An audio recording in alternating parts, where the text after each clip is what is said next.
Thank you for joining. We will begin shortly.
Thank you for joining. Please enjoy the event. Hello, welcome everyone. I'm Thanasi Kambanis, Director of Century International. Thanks for joining our event today about Gaza in the age of Trump. Just a couple of quick housekeeping notes before we begin. For accessibility purposes, we have a ASL translator. Also, the event is being recorded and live streamed. And finally, we hope to take audience questions, which you can submit through the chat function in whatever interface, I think YouTube, that you're watching it. So with that being said, just going to launch right in.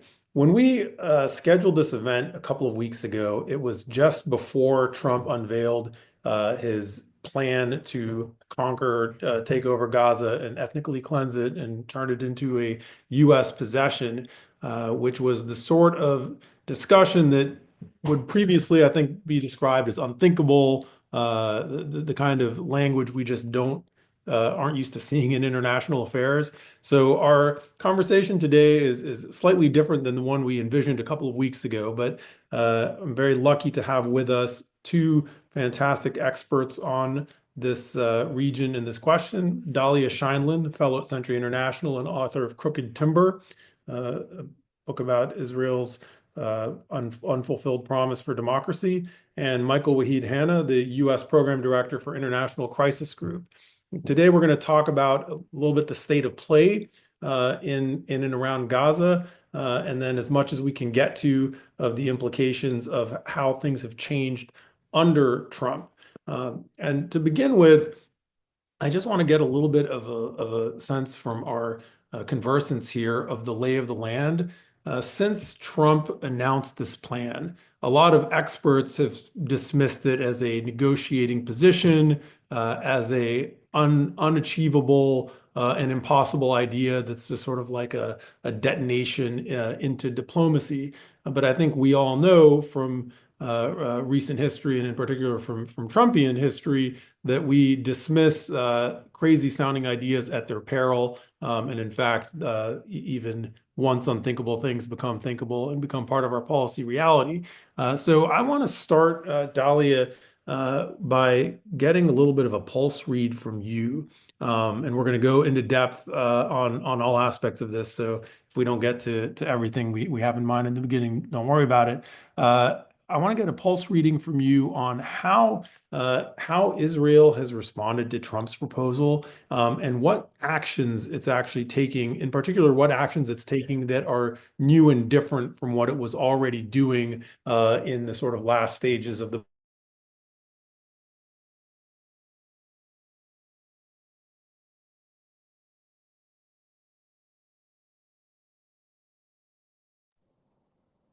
The Nessie froze for me. Yeah. Okay, well, maybe I'll just start talking because I think I got his question.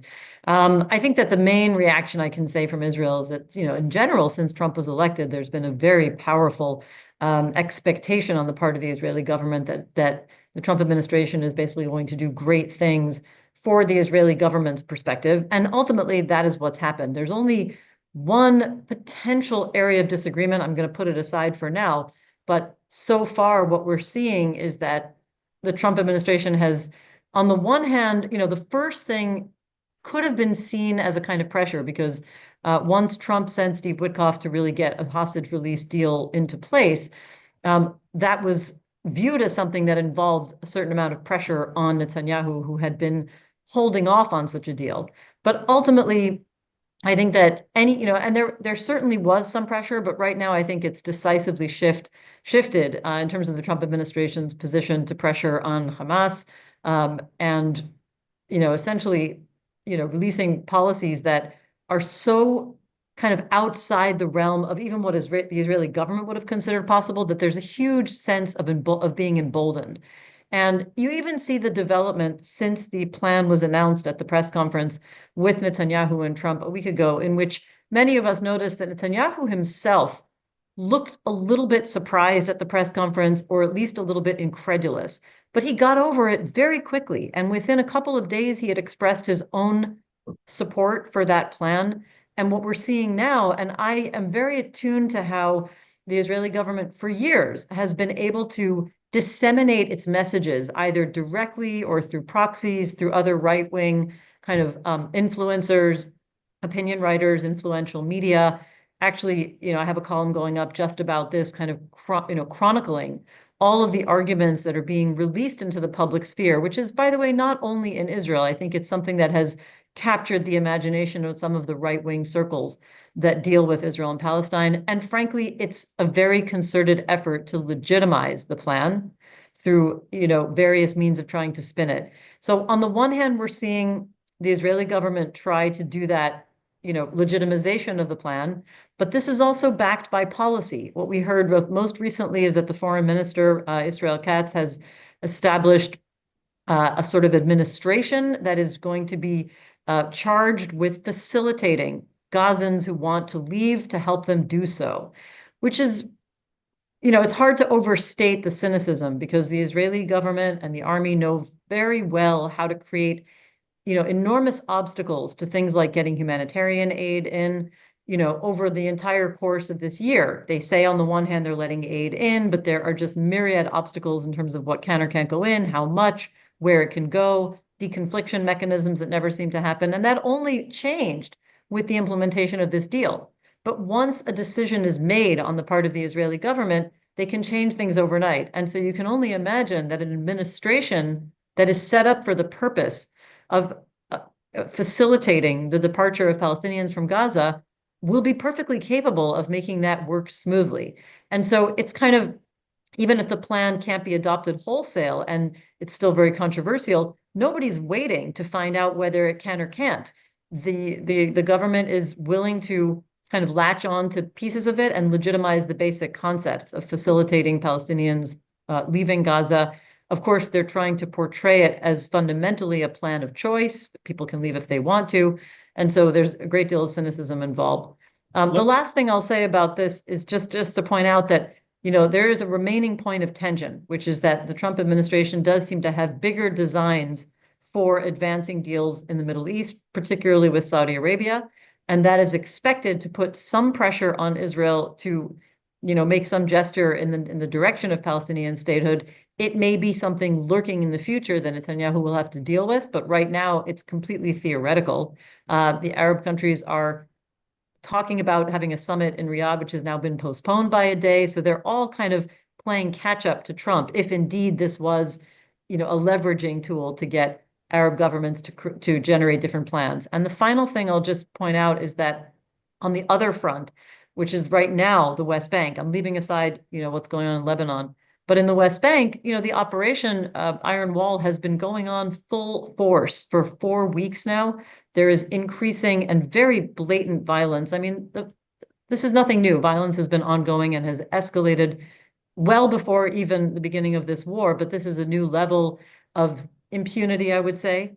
And, there's for all year, what we've seen is a kind of overlap between, the most radical settlers and the army, because those settlers have taken on roles in sort of, reservist positions, et cetera, that it's almost hard to track who's committing the violence, whether it's settlers or the army, because so many of them are simply in uniform. But that operation goes on, and there's every expectation that Trump will even facilitate more aggressive action in the West Bank or possibly even annexation. He has promised to give some sort of a declaration about annexation within a number of weeks.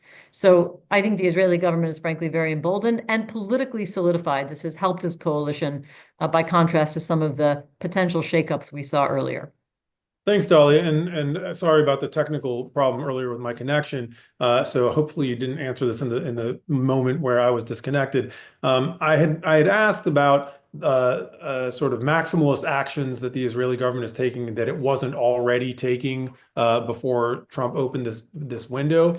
And you've touched on some of this, but I'm curious.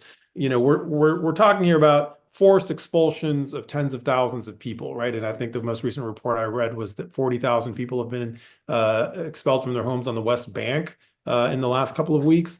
So we're talking about kind of historically unprecedented numbers. We already have seen the unprecedented destruction of homes and livelihoods in Gaza. So we have, more than 1 million people internally displaced, and this proposal on the table, which is, kind of sickly being described as population transfer. We're talking about the expulsion, the potential forced expulsion of millions of people from their territory, and maybe also the forced expulsion of hundreds of thousands of people from their homes on the West Bank. Is there a sense from what you've seen and read of the far right's plan of a desired end state that Israel or Israel's extreme right now thinks is achievable for some kind of fully consolidated greater Israel, and what is being talked about as a serious possibility here now by Israeli leaders? I mean, this is not secret information. When the 37th government of Israel was established in December 2022, okay, well before October 7th, the governing guidelines, which are published by law, state that the government's aim, one of the various aims of the government, is to extend its sovereignty over all of the West Bank, which they call Judea and Samaria. We're seeing that backed up by numerous policies and actions. Again, many of them started before the war. So you're asking if there's any, specific policy change since the Trump administration has taken office and also announced these kinds of plans. And I think that the best thing, the thing that is the two things I've already mentioned. One is the most recent, the foreign minister has established this administration, or at least announced the establishment of administration for facilitating the exit of Gazan Palestinians, and the operation in the West Bank, which started, I should remind people, basically the day after the hostage deal was announced. And so I think it points to very much a quid pro quo perspective, transactional perspective, which we know is Trump's way of making these agreements, that he either explicitly or implicitly conveyed to Israel that, okay, you do this deal, even though the Israeli government didn't want to do a hostage deal, and you'll have a freer hand on the West Bank. Those are, and the question about whether there was a purposeful plan for expulsion of the Palestinians in the West Bank, well, this is the question, right? Is there a document saying let's expel them? I'm sure there's not. But the moment you have such an aggressive plan that basically is or a military operation in Tulkarm and before that, in Tulkarm and a previous about half a year ago, and now in Jenin, with such extensive action, obviously people are going to be displaced. Thanks. And so, I think that's the essential policy change on the ground. Michael, let's talk about how, or hear from you about how Palestinian factions, Hamas and the PA have responded, and then maybe in a second go around how the Arab neighbors have taken this really bold attempt to revise the terms of the Camp David Accords and change the whole regional landscape around the Palestinian national movement. Yeah, I mean, obviously, if effectuated, this would be a plan that would really cripple an already ailing Palestinian national movement. So it's unsurprising that all Palestinian factions would reject the idea of forced displacement, in effect, ethnic cleansing. And so we've seen that rejection across the board among Palestinians, throughout the region. And of course, this is interacting with ceasefire dynamics, which are, of course, very fragile. And so we saw this pause last week, and the concern that Trump's comments would perhaps capsize this already very fragile deal. It didn't. I think we can talk about ceasefire dynamics separately. But we've also now seen some attempts by Palestinians, the PA specifically, some civil society organizations, and then some regionals, most prominently Egypt, and there's going to be a meeting in Cairo in a few weeks in early March, to try to fill this vacuum, to create a different alternative to what is really an unacceptable outcome. For Egypt and Jordan, it borders on the existential. And again, for the Palestinians, across the board, it would effectively be the kind of death of the Palestinian national movement. And so, unsurprisingly, it has provoked very serious pushback. I think in the initial stages, there was some disbelief, a kind of assumption that this was a typical throwaway comment and not something to be taken seriously. And that quickly shifted because Trump kept repeating it. It wasn't a throwaway comment. And let me ask you, I mean, so we, all three of us, I think, have said in various fora throughout, since October 7th, analytical assumptions, for example, that like Hamas cannot be eradicated, even if its military force is limited, and that, the Palestinian national movement cannot be erased from the scene. Now, it seems to me like there is an attempt underway, whether or not literally this mass displacement plan occurs. It seems like there is an attempt underway to rewrite the political landscape and remove a sort of bedrock players like Hamas, like UNRWA, possibly the PA from the scene, possibly the Jordanian monarchy. I mean, there are proposals on the table that, again, even falling short of this sort of extreme project, that will change the dynamics in ways that I think are again, to me as an analyst, were unthinkable a couple of years ago. So, I actually want to hear from both of you on this. What is your read of how this is playing out in terms of like the viability of the PA, the viability of Hamas, the viability of Jordan and Egypt, which are, our viewers I'm sure know, the Camp David signatories that have guaranteed and upheld until recently Israel's regional security posture.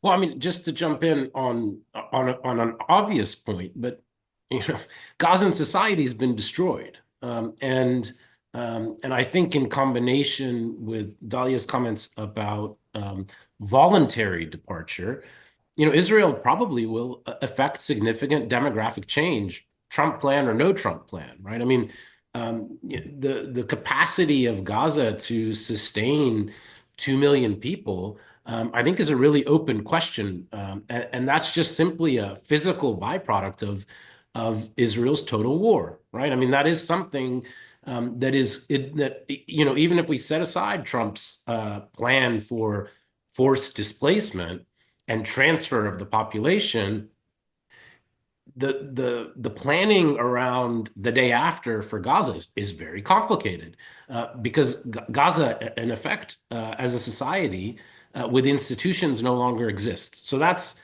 the physical reality on the ground, and of course, the Israeli right is emboldened. There is this, you said something like a diplomatic detonation.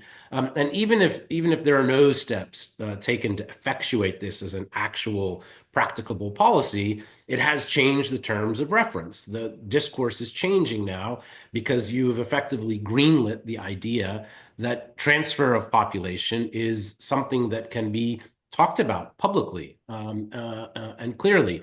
And so that's going to have real impact on the terms of discussion. And, as I mentioned previously, this does pose a kind of existential risk for Egypt and Jordan. And I'm not sure Trump has thought through some of those risks. I know that the Jordanians and the Egyptians have tried to impress upon him and his team as delicately as possible. Of course, they don't want to roil their bilateral relationships with the United States, but they want to get across to the Trump administration and to Trump personally how dangerous this is for them. And that's a difficult task for them to do. And I think both of them will need regional backing. And so that's why you see these regional fora trying to coalesce behind some kind of alternative to this Trump notion.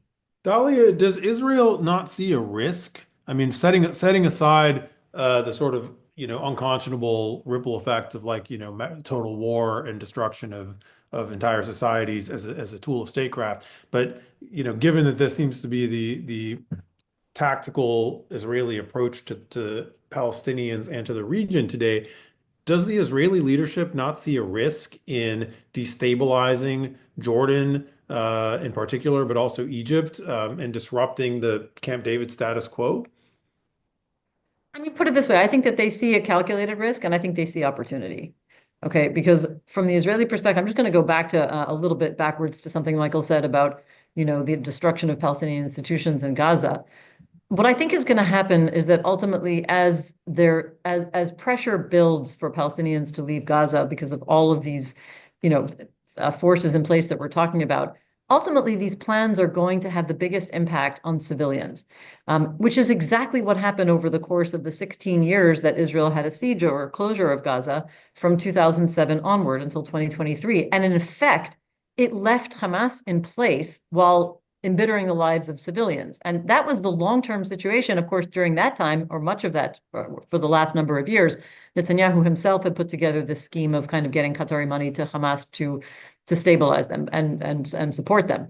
Even if that stops, I think what we're seeing on the ground is that Hamas is still very much the only actual authoritative actor in Gaza, while it's the civilian population who is suffering the most, and some of them, let's be honest, some of them do want to leave. We know that at least 100,000 have already left because the situation is so dire, and those who remain are going to be completely, enfeebled and essentially living in a terrible situation. So at the same time, Hamas is the best protected, right? We've seen this during the hostage release. They come out with vehicles and looking fully, dressed and fed, and I mean they're in very good shape as opposed to, well above 1 million, probably closer to 1.8 million Palestinians who've been displaced in Gaza. But in addition to that, okay, keep an eye on what's going on in the West Bank, not only in terms of the military operation, and just remember that from the very start of this war, the major sources of income, of revenue of the Palestinian Authority have collapsed. So over 150,000 Palestinian workers were essentially shut out from their jobs in Israel, which means that they have lost all of that tax revenue from income. You have 150,000 families who were dependent on those workers being, essentially having lost their income.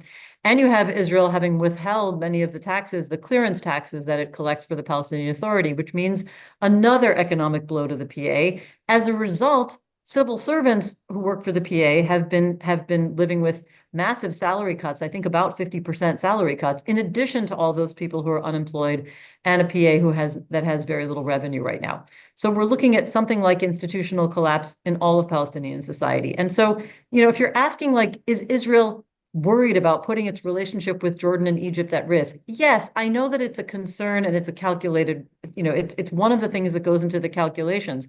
But if I had to go one step further into speculation, I'm guessing that the Israeli government is depending much more on the slow and, well, not so slow, but I mean, on the accelerated decline and collapse of Palestinian society, both in its terms of its governing institutions, in terms of the weakness of its civilian population, and in terms of the fragmentation of power. I mean, there's a complete loss of anything even remotely like a monopoly on the use of force, even among two different actors, right? That's why we have the operation in the West Bank, because there's so many militias at this point who don't, who are completely outside the realm of control of the PA.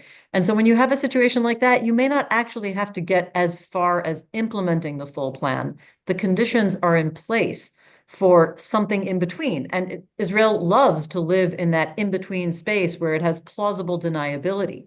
And it can say, well, we're not actually expelling these people into Egypt and Jordan. If those countries have an interest in maintaining the treaties, they can save face. I don't know if that's their calculation. I know that both countries are extremely worried for the reasons Michael pointed out. But I wouldn't be surprised if that's a more prominent pathway in the minds of the Israeli government than simply worrying about the collapse of the peace treaties. So two quick observations to float to you.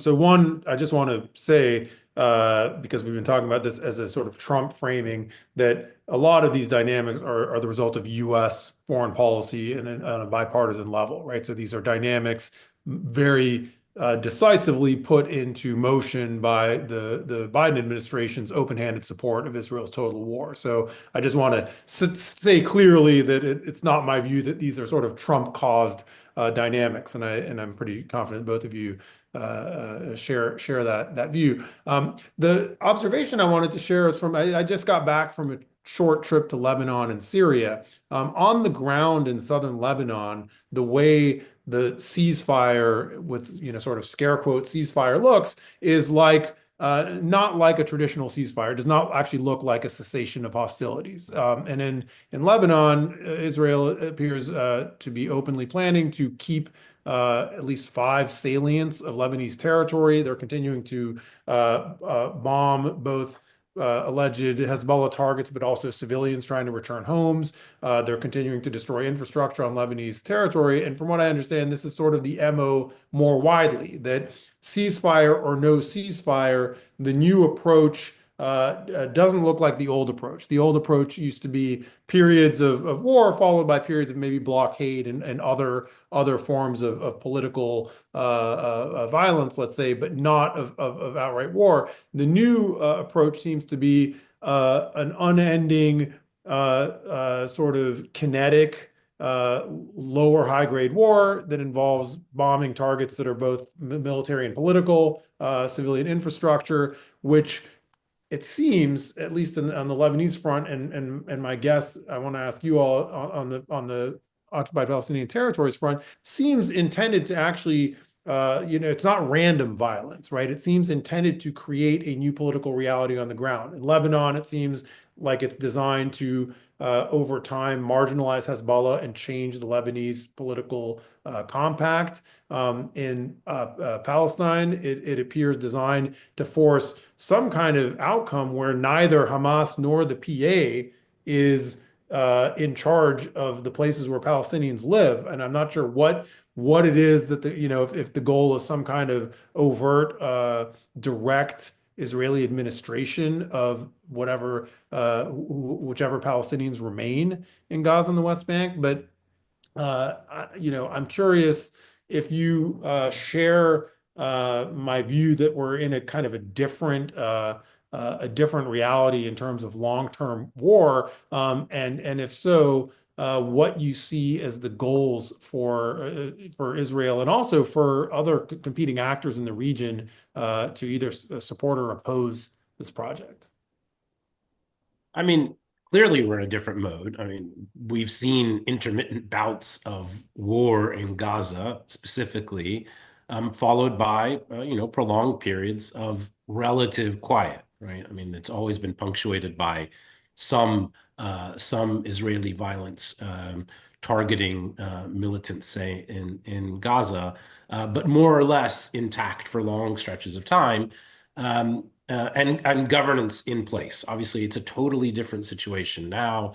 And, there is this question of whether phase one, which is the phase of the ceasefire that we are currently in, will ever progress further. I mean, the one of the key hitches throughout the year plus effectively of negotiations about ending the conflict was this question of end of hostilities, that Hamas wanted guarantees that if they entered into a ceasefire, that they wouldn't be effectively giving up their leverage for a mere pause, after which Israel would simply resume the war. And of course, Netanyahu repeated over and over again that he saw a ceasefire as temporary, that it would be momentary, and that it would then result in Israel resuming the war at a later date. And so we're in this moment now where that remains an open question.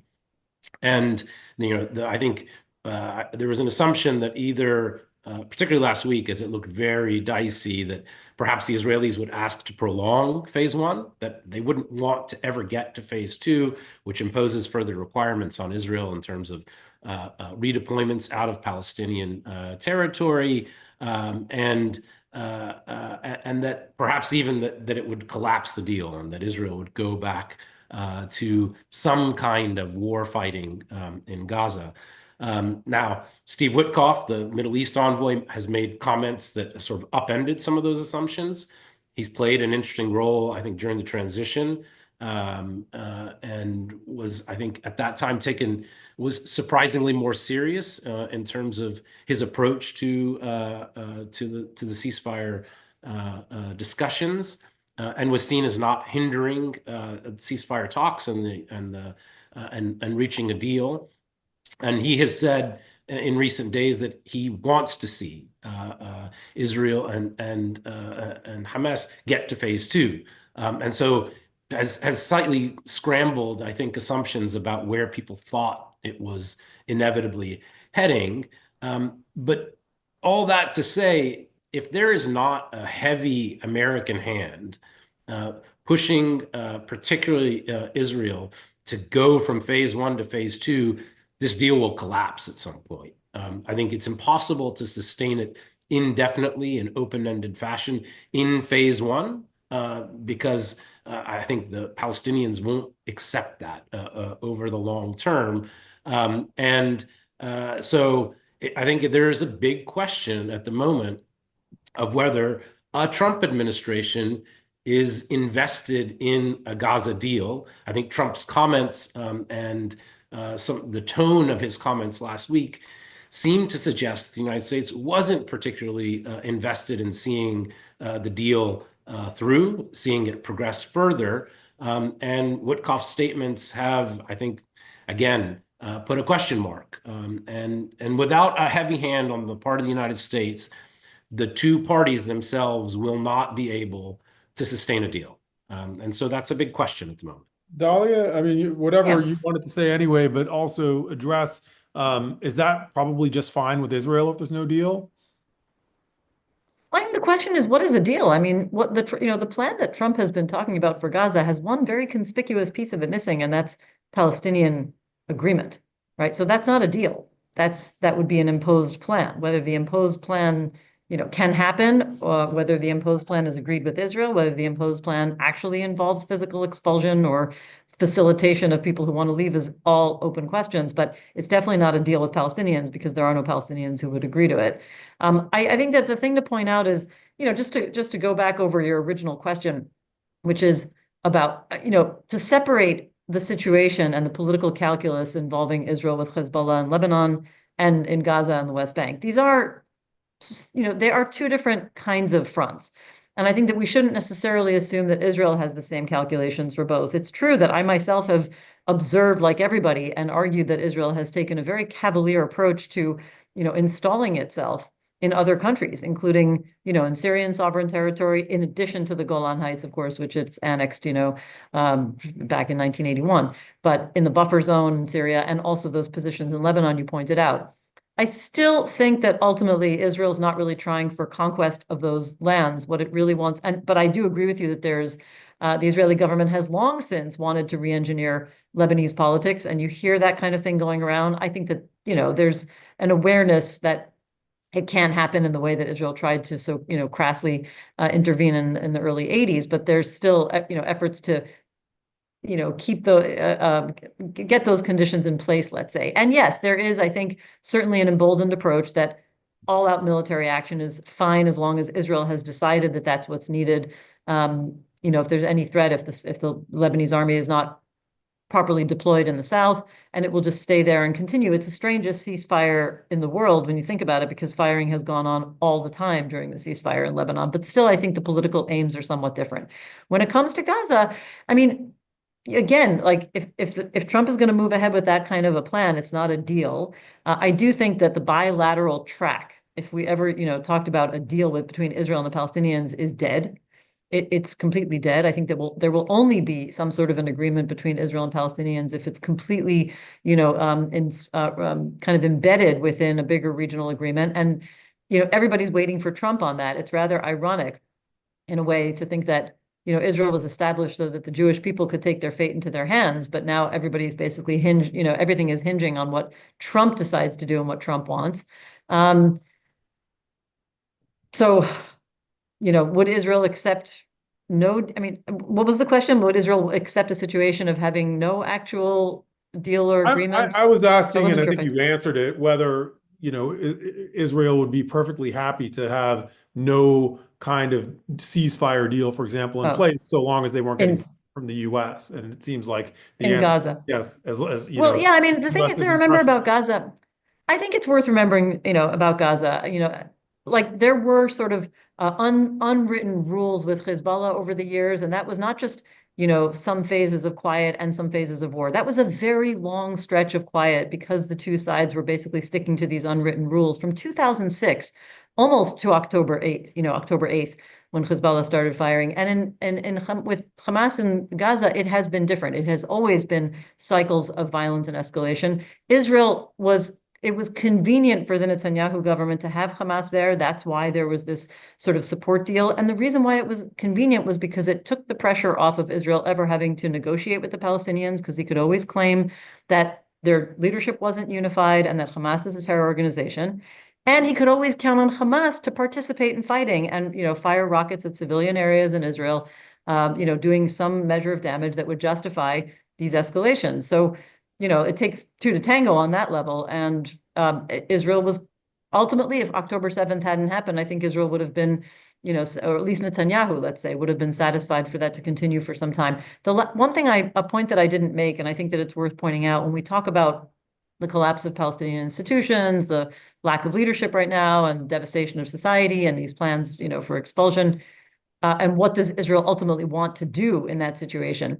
Let's remember that throughout this time, like background noise, from January 2024, we've had key ministers in the Netanyahu government advocating to establish a military government, to reestablish the military government in Gaza, which, at one time ruled over all of the occupied territories and now effectively rules only over the West Bank, and directly rules civilian life in Area C.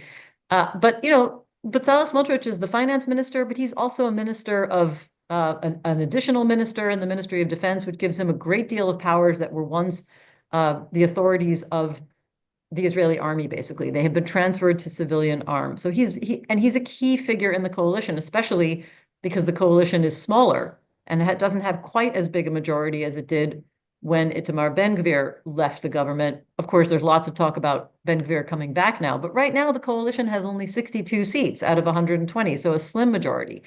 Netanyahu needs Smotrich more than ever, and Smotrich has never given up advocating tirelessly within the government, really trying to get the cabinet to focus on this idea of establishing a military government for Gaza.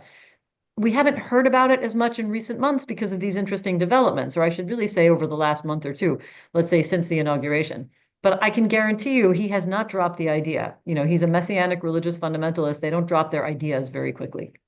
Let me remind our viewers that you can submit questions through the chat function. So I want to turn for a minute to the regional perspective here. I've been surprised by how many governments in the region have been either willing or sort of have felt the necessity of engaging in the discussion of the mass expulsion plan. And I guess some of the things that I think have come clear from this is for decades, many critical Arab states have really not cared about the Palestinian national movement, but have wanted to shunt responsibility for that to some other parties and essentially pay lip service to Palestinians while doing little to nothing to support them. This new form of U.S. policy since October 7th really has called that question, I think, very baldly and said, like, hey, there's a bipartisan support in the United States for Israeli maximalism and a complete disregard for Palestinian statehood, sovereignty, well-being, survival, even at a base level. So what do you think, and are you willing to do anything about this? In particular, the Gulf states, which have, I think, a fair amount of influence, authority, and money. I want to hear your take, Michael, on the Arab response to this, and also how this fits into the flux with the greater question of Iran's role in the region, which for the first time, I think, in a quarter century is really being relitigated or reconsidered, and we really don't know the balance of power, axis of resistance, Arab states, other, Israel, Turkey, other players, Syria's disposition. So much is in play that I wonder how the really important actors here who could make a difference are viewing all these sort of simultaneous dynamics. Yeah, I mean, I think you've seen that, this is, a very difficult thing for Arab leaders to process. It's dangerous for them. It's hugely, the popular anger at this idea is real. It's not something that can simply be ignored. Even in authoritarian settings, this level of popular rejection isn't something that can simply be dismissed. And so you've seen a kind of almost uniform reaction, even among states that have normalized relations with Israel. Even the UAE has joined the various statements put out by the Arab countries to reflect rejection of this idea. And of course, they've had the kind of warmest relations with Israel since they normalized relations at the tail end of the first Trump administration. And so, there's, I think, these countries want to engage in a way. You saw this very clearly when King Abdullah was in Washington, in a way that doesn't risk a rupture with the United States, but they want to register their clear rejection. In Abdullah's case, he chose to basically sidestep and sort of push it off to a later date.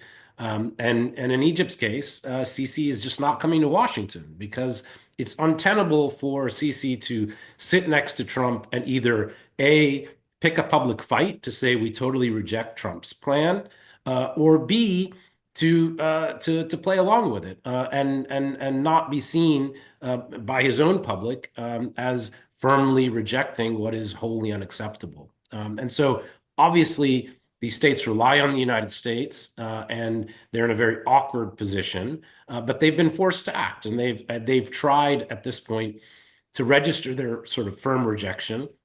And there's been a kind of flurry of activity to try to come up with Gaza reconstruction and day after plans. Now, there's a limit to how creative you can be in terms of what that means. And there's obviously a hard limit on all of those plans, which is Israel's agreement or acquiescence to them. You can't rebuild Gaza without Israel saying you can do so in terms of reconstruction and what goes in and out. And so, I think we're in this moment of pushback that is attempting to not create, permanent ruptures with the United States. There is this other looming question around Iran. And of course, Iran is at a weaker point than we've seen in years regionally, based on what's happened in Lebanon, in particular with Hezbollah, with the fall of the Assad regime, with the Gaza war, and the Arab states are differently positioned vis-a-vis Iran, not looking for a kind of, I think, reimposition of full-on maximum pressure. They've come to their own kinds of rapprochement. And so it is a different moment in which a very aggressive US might roil their own very rudimentary but very real move toward rapprochement with Iran.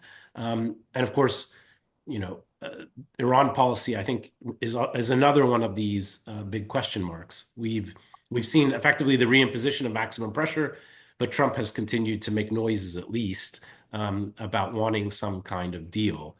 He did that in the first administration too, so it's not as if this signals a huge change. But the region itself is differently positioned to Iran than the previous go round. Dahlia, I want to switch gears because we've been talking about a sort of a survey. We've been doing a damage survey of all the horrific political damage caused by some of these terrible actions and policies. Now, you recently published a report called Two States Together, an alternate vision for Palestinians and Israelis. And you make a somewhat surprising argument, given the realities that we're just discussing, about the feasibility of talking about something that isn't one of these horrible outcomes, like reoccupying and so on. Tell us what this kind of confederation plan looks like and how you see it being a viable part of the landscape, the political and diplomatic landscape at this really precarious moment. Right. Thank you. So first of all, I mean, what we're all talking about is the inevitability of something really drastic happening because of Trump's proposals and the legitimization of associated ideas. The only alternative is some sort of political resolution of the conflict in a way that ends Israeli occupation and allows for Palestinian self-determination. I do think it will have to happen in the broader geopolitical context that we've talked about. It will have to be supported by other Arab states. It will probably be in concert with some sort of normalization deal. But the fact is, if there's no policy on the table to do that, it definitely won't happen. And the only policy that has still kind of, that still sort of is kind of accepted out of inertia is the idea of two states based on a hard partition that was negotiated 25 years ago and no longer reflects anything like the geographic realities on the ground. I'm going to separate geopolitics because there are physical realities on the ground in terms of where people live, where settlements are spread out, how intertwined Palestinian and Israeli populations actually are when it comes to the economic life, security, even social life, and and of course in aspects like climate and public health, they are actually much more dependent on each other than we tend to accept. And then there's the politics in the typical geopolitical catchphrase, and the politics are that two states based on a partition where Israel draws a border around only a limited number of settlements that allows anything like Palestinian land contiguity is not going to happen under any political constellation in Israel. And therefore, I think for the purposes of reflecting what's in the best interests of the populations, you need to have two states still, because you have two national movements. Palestinians have never had actual self-determination, a right that's been recognized in general by the international system, but again and again, repeatedly, in UN resolutions, and should go without saying. That shouldn't be a controversial issue. You do have two national movements that need their separate political entities, but you have to have political mechanisms that involve partnership, that involved sharing powers over those inherently interdependent areas that I just outlined. And in fact, if you look at the idea of something like two states in a confederated association, which involves, let me just spell it out in case the audience doesn't really know what we mean. It's two states with two separate governments. We're not talking about a single state, but they share certain limited powers, as I mentioned, but they also involve eventually freedom of movement, ultimately for the residents of these two communities, subject to security, but security is re-envisioned as a matter of identifying individual threats where the two sides are treated as equals, as opposed to collective restrictions based on national identity.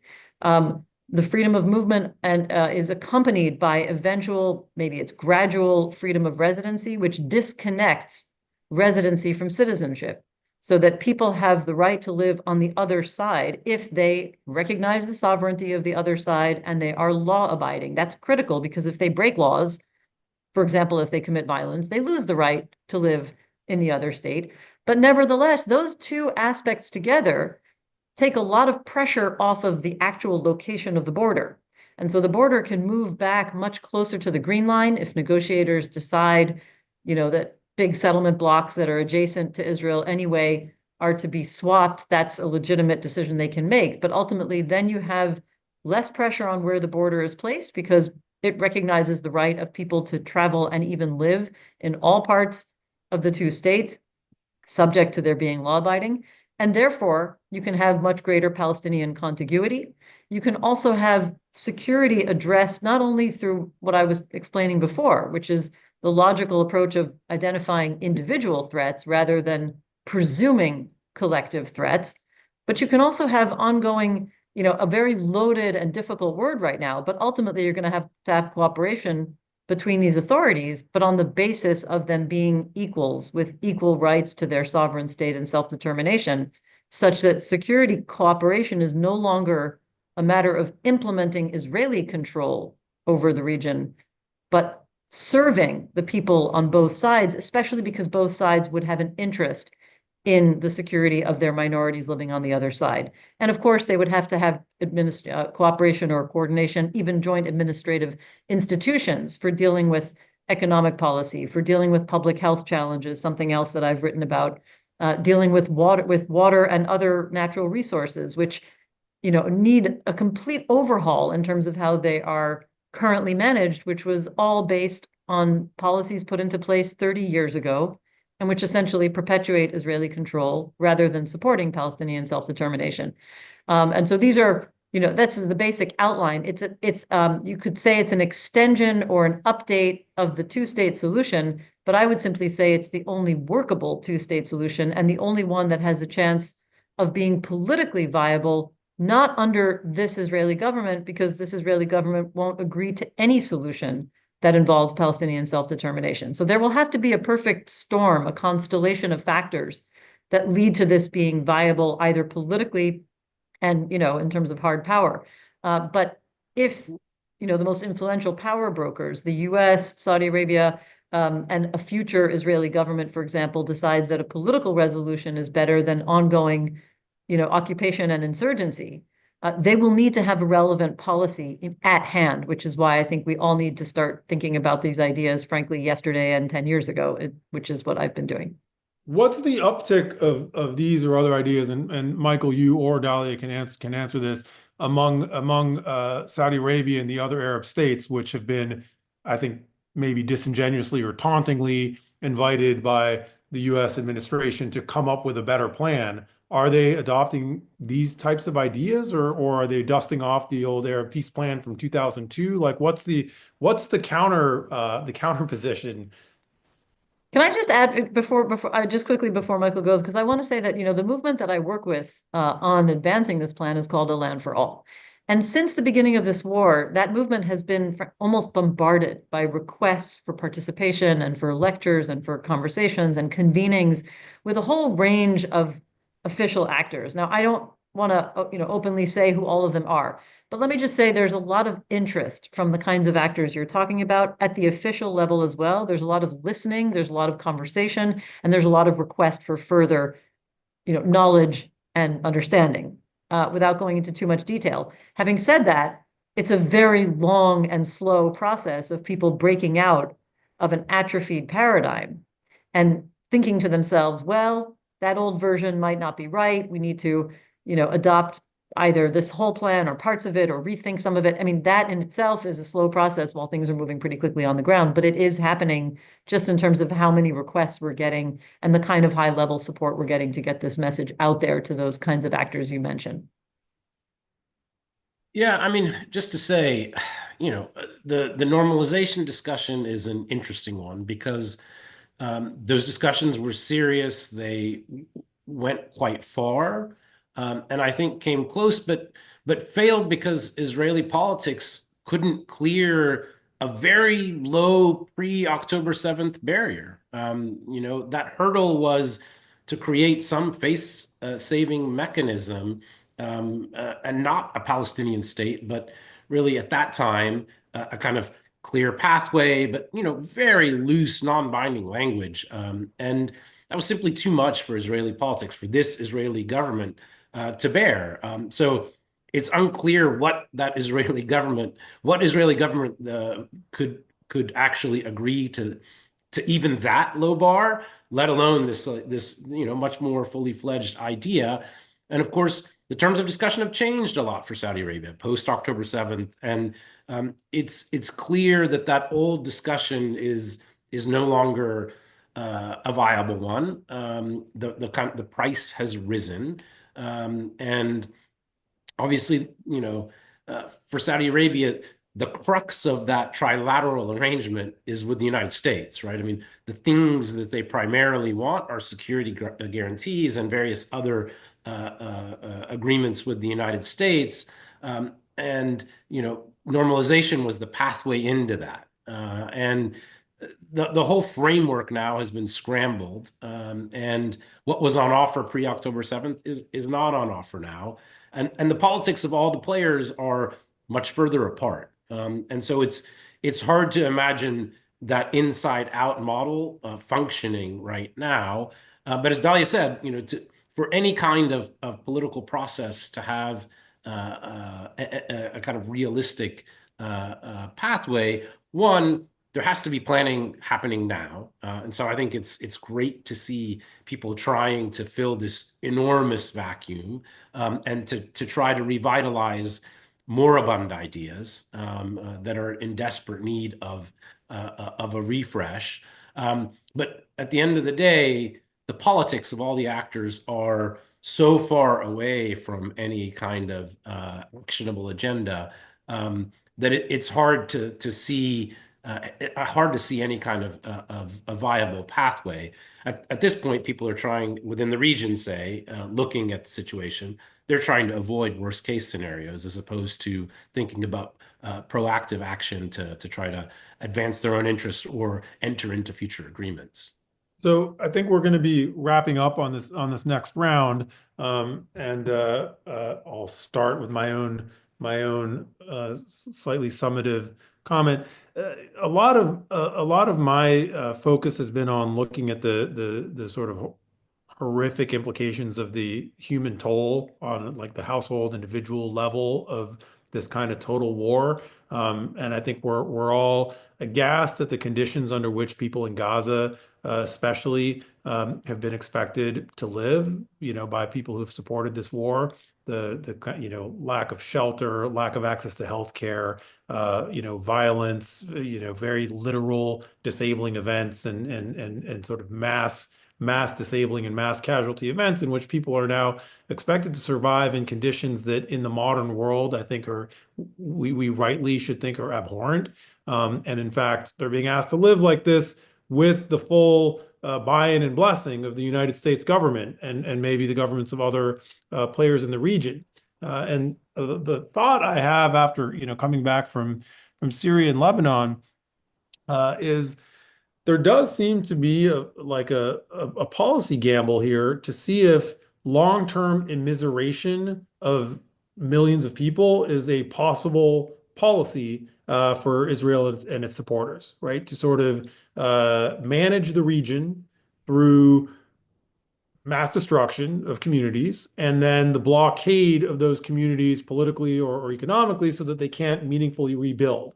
So that we have Gaza, parts of the West Bank, parts of Lebanon, parts of Syria, where folks just can't rebuild infrastructure or their houses or sort of return to some kind of normal communal baseline, much less pose a political threat or military threat to Israel or a meaningful strategic threat. I'm afraid that that could be a successful policy from an Israeli perspective, right? Successful in the sense that it will keep people busy in long-term misery in ways where, they can take pot shots or organize this or that small resistance, but not really in a serious way, the way Hezbollah was able to in the past, or the way Hamas was in earlier eras in which it was acting more as a resistance group than the way it acted in October 7th when it massacred civilians and committed those war crimes that touched off this round of violence. So that's sort of my fear of the short term, and I think of Dahlia's plan as the kind of thing that could come into political plausibility after a long and dispiriting phase that we're in the middle of now. But that's sort of my closing sense of where we are. Why don't we go to you, Michael, quickly for 60 seconds, and then end with 2 minutes of Dahlia to close off this hour-long session. Yeah, I mean, I think for a long time we've been told, I think, a nice story in a sense that, there are no military solutions to many of these issues, that they require political settlements. And I think what we've seen over recent years is that, in fact, unfortunately, military force, particularly unbridled military force, can actually create new facts on the ground. And it has, right? Politics has been irrevocably shaped now by the ferocity of military force. And things like demographic change in Gaza are effectively a reality now. And so the terms of our discussion have changed because of the intensity of the Israeli military campaign. And I think that's something we have to contend with, despite the fact that it's particularly unpalatable. Dahlia, take us to a conclusion, if you will. Be so I'm not kind. sure if I have a great conclusion, but I just want to point out that I think that the way the way you pose the question, does Israel have an interest in just, immiserating people so that they can't rebuild? I mean, I think the political aims in Gaza and the West Bank, again, they are distinct from Lebanon, and yeah, I mean, from Israel's perspective, it would be perfectly good if Hezbollah never had a chance to rearm and, and attack Israel. And we should remember that after the year 2000, Israel was not only not placing any siege on Lebanon, it wasn't occupying Lebanon anymore. There was the war in 2006, and pretty much since then, Hezbollah's mission was not clear to me, at least the military mission. It had a political mission, and I think if it had not undertaken that role, Israel wouldn't have an interest per se in immiserating the lives of the people of South Lebanon.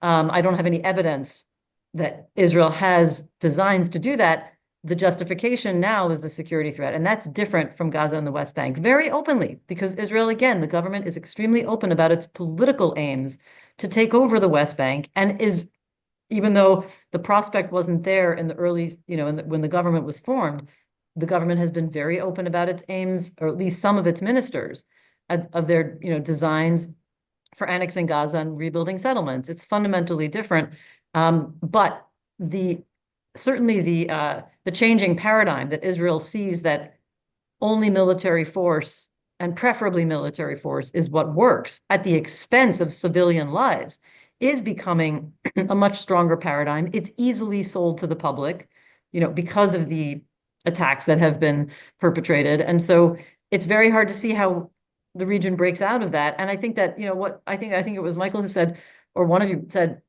that everybody's in the mode of trying to head off the worst case scenario, and not thinking about a positive, policy going forward, that is the most dangerous place to be. So when people say to me, how can you possibly think about a peace plan right now?